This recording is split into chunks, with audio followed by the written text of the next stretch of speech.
Social మీడియాలో CM Jagan ని పొగిడినందుకు ప్రజలకు సంక్షేమ పథకాలు అమలు చేస్తున్నారని చెప్పినందుకే గీతాంజలిపై టీడీపీ సోషల్ మీడియా విరుచుకుపడిందని ఆమె భర్త చంద్రశేఖర్ ఆవేదన వ్యక్తం చేస్తున్నారు.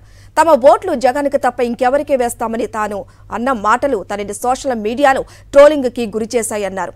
టీడీపీ జనసేన శ్రేణుల ట్రోలింగ్ తట్టుకోలేక ఎవరికీ చెప్పుకోలేక తనలో తాను బాధపడిందన్నారు. తెల్లవారుజామున 3 గంటల వరకు బాధపడిందని, ఇంకా ఎవరూ ఇబ్బంది పడరని చెప్పి తనకి చివరిగా కాల్ చేసిందని చెబుతూ కన్నీటి పర్యంతమయ్యారని గీతాంజలి భర్త చంద్రశేఖర్ తెలియజేశారు. తెనాలి గీతాంజలి ఇంటి నుండి మరింత సమాచారం మా ప్రతినిధి సురేంద్ర అందిస్తారు. తెనాలిలో పూర్తిగా విషాద ఛాయలైతే అలుముకున్నాయి.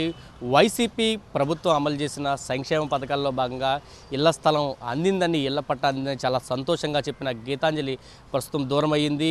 టీడీపీ అదేవిధంగా జనసేన శ్రేణులు చేసిన సోషల్ మీడియా ట్రోలింగ్స్ తట్టుకోలేక ఆత్మహత్య చేసుకున్న పరిస్థితి కనిపించింది. మన ప్రస్తుతం తెనాలిలోని గీతాంజలి హౌస్ దగ్గర ఉన్నాం. చూడొచ్చు, ఈ హౌస్లోనే రెంట్కి గీతాంజలి ఫ్యామిలీ ఉంటున్నారు. ఆవిడికి జగన్మోహన్ రెడ్డి ప్రభుత్వం వచ్చిన తర్వాత సంక్షేమ పథకాల అమలులో భాగంగా ఇళ్ల స్థలాన్ని కేటాయించారు. ఇళ్ల స్థలాన్ని కేటాయించడంతో పట్టా చేతికి అవడంతో ఆనందాన్ని అయితే వ్యక్తం చేశారు. పూర్తిగా అమ్మఒడి అందుతుందని చెప్పారు. జగన్మోహన్ రెడ్డి సంక్షేమ పథకాలని పొగుడుతూ ఆవిడ మాట్లాడారు. పూర్తిగా వచ్చే ఎన్నికల్లో జగన్మోహన్ రెడ్డికి పూర్తిగా ఓటేస్తామని చెప్పారు. అయితే అదే ఆవిడ పాలిట శాపమైంది.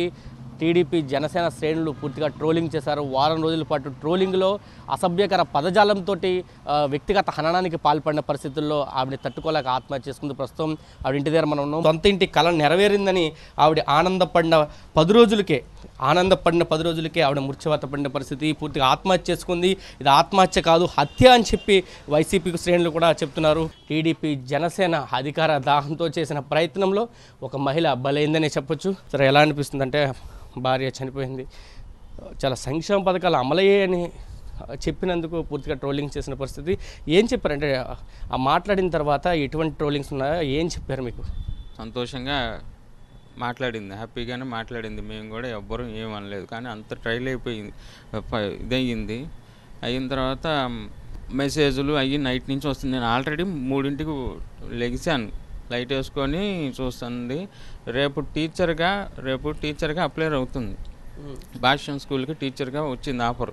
వస్తే దానికి ప్రిపేర్ అవుతుంది.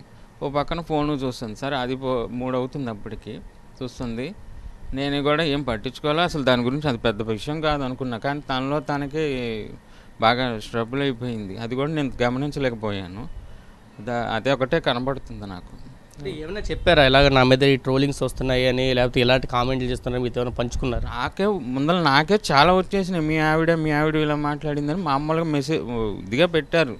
చెడుగా ఏం పెట్టలేదు, విడిగా పెట్టారు. మరి తనకేం వచ్చినాయో నాకు తెలియదు. నాకే చాలా వచ్చేసినాయి. అక్కడి నుంచి హైదరాబాద్ నుంచి అందరూ ఇలా పంపించారు, ఇలాగని పంపించారు. తర్వాత ఏమో ఆమెకి ఎన్ని వచ్చినాయో నాకు కూడా బాగా వచ్చేసినాయి అని చెప్పాను అంది.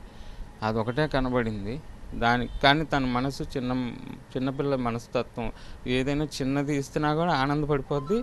చిన్న బాధ కలిగిన పెద్ద బాధగా ఫీల్ అవుద్ది. అదొకటి నేను ఇంత పెద్ద ఇన్సిడెంట్ నేను గమనించలేకపోయాను.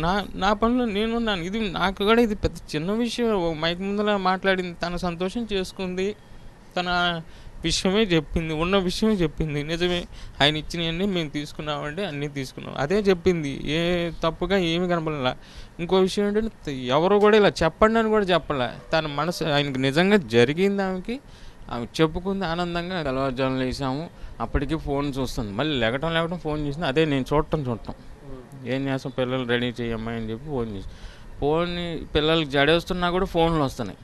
సరే, ఎవరు మాట్లాడుతాను తెలియదు. నేను అప్పటికే అన్నా, ఫోన్ లేపి పిల్లల సంగతి చూడమ్మా, జళ్ళు అయ్యాయి అని చెప్పి అన్నా. అది అప్పటికి ఏడుస్తుంది. ఎందుకు ఏడుస్తుందో కూడా నేను మామూలుగా ఏడుస్తున్నాను. వాళ్ళ చుట్టాల రిలేషన్స్ ఏమన్నా మామూలుగా ఏడుస్తుంది. నాకు అర్థం కాదు. అప్పటికి జల్లు వేసింది, బాగానే ఉంది. సరే, స్కూల్కి నేను వెళ్తాను అమ్మాయి అని చెప్పేసి వెళ్ళాను. నేను గుడికి వెళ్ళిపోయాను. 8:30కి అలా వెళ్ళిపోయాను. నేను కొట్టుకు వెళ్ళిపోయాను. నేను షాప్కి వెళ్ళిపోయాను.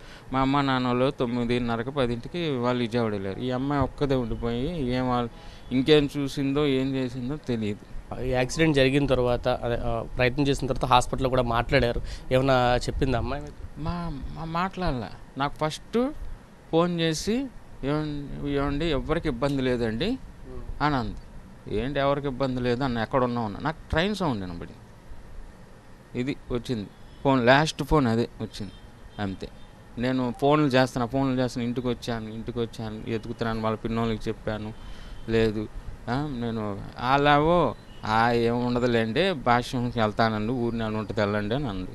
సరే అని ఫోన్లు చేస్తున్నా, 8వ కాలుకు 9వ కాలుకు ఎవరో ఎత్తి ఇలాగ ట్రైన్ ఇదిగా ఉంది, రైల్వే స్టేషన్లో ఉందండి అని చెప్పన్నారు. ఇలాగ అది కూడా నమ్మలే. అయినా వెళ్ళా, రైల్వే స్టేషన్కి వెళ్ళా, కాస్త హడావుడి జరుగుతుంది కదేనా అంటే అక్కడ నాకేం కనపడలేదు.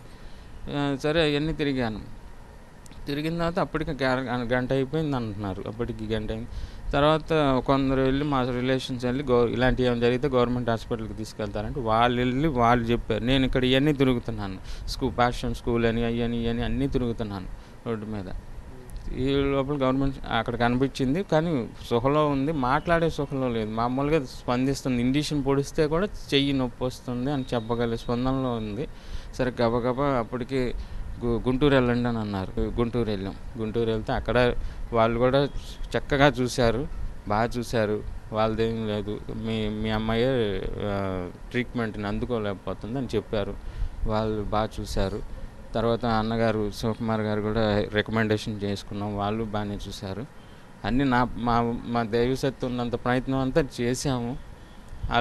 వాళ్ళు ఒకటే అన్నారు, మేము అన్నీ బాగుంటున్నాయి, మేము చూసాము, తన నుంచి రెస్పాన్సిబుల్ కొద్దిగా రావట్లేదు అని ఒక మాట చెప్పారు. అంతే. అప్పుడు ఎవరు ఎక్కువ కామెంట్ చేస్తారు సోషల్ మీడియాలో? అంటే మీరు చూశారు కదా, ఫోన్ చూడడం చూశారు, ఆవిడ మీతో మాట్లాడింది, ఎక్కువ ఎవరు కామెంట్లు చేశారు? మిగతా వీడియోలు ఏవి ఉన్నాయి, ఏ కామెడీ నేను ఒకటో రెండో చూశాను, మామూలు బ్రహ్మానందం కామెడీలు అవి చూశాను నేను. ఇంకా చాలా ఉన్నాయి అలాంటివి అని ఇప్పుడు చెప్తుంటే నాకు అర్థం కాలేదు.